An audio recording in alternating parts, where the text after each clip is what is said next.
Okay. మరి ఆ, అంటే అమ్మాయిలు ఉమ్, అబ్బాయిలకి ఒకవేళ దిష్టి తీయాలనుకున్నా, ఎవరికైనా దిష్టి తీయాలనుకున్నా, అమ్మాయిలకి పీరియడ్స్ వస్తే దిష్టి తీయకూడదు అనేసి అంటారు. అవును. ఎందుకంటారు అట్లా?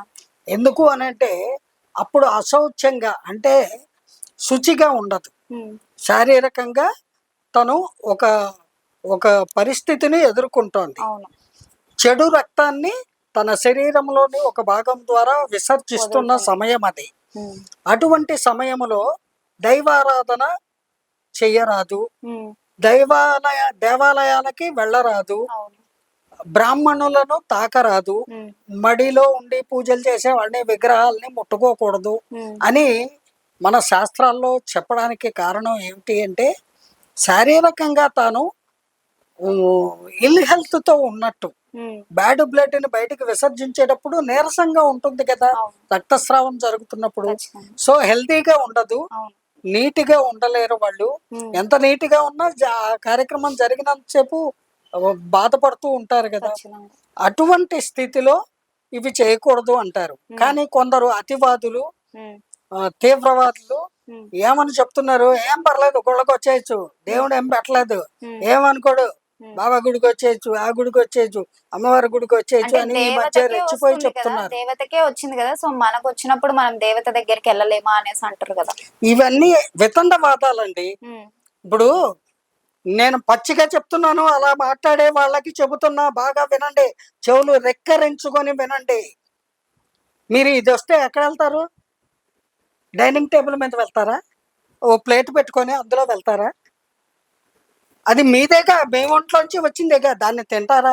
అశుద్ధాన్ని తినరుగా, అలా చెయ్యరుగా, టాయిలెట్లోకే పెడతారుగా.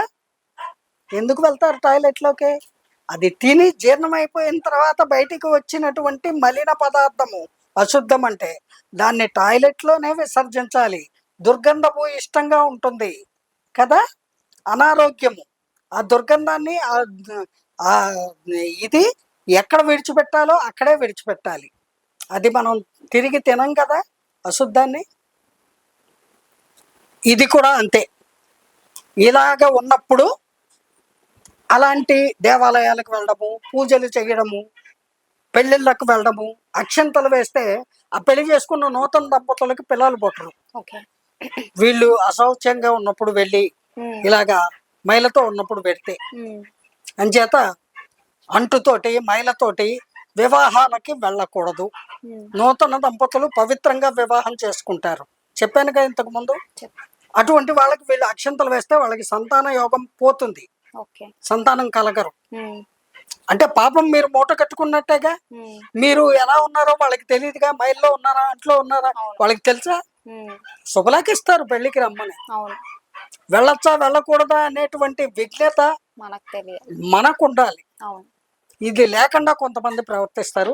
అంచేత దయచేసి మీరు ఇటువంటివి ఎంకరేజ్ చేయకండి. చేసేవాళ్ళు అమ్మవారికే వచ్చింది కదా అంటే, ఎస్, అమ్మవారు వచ్చింది, మనం కొలిచే దేవత.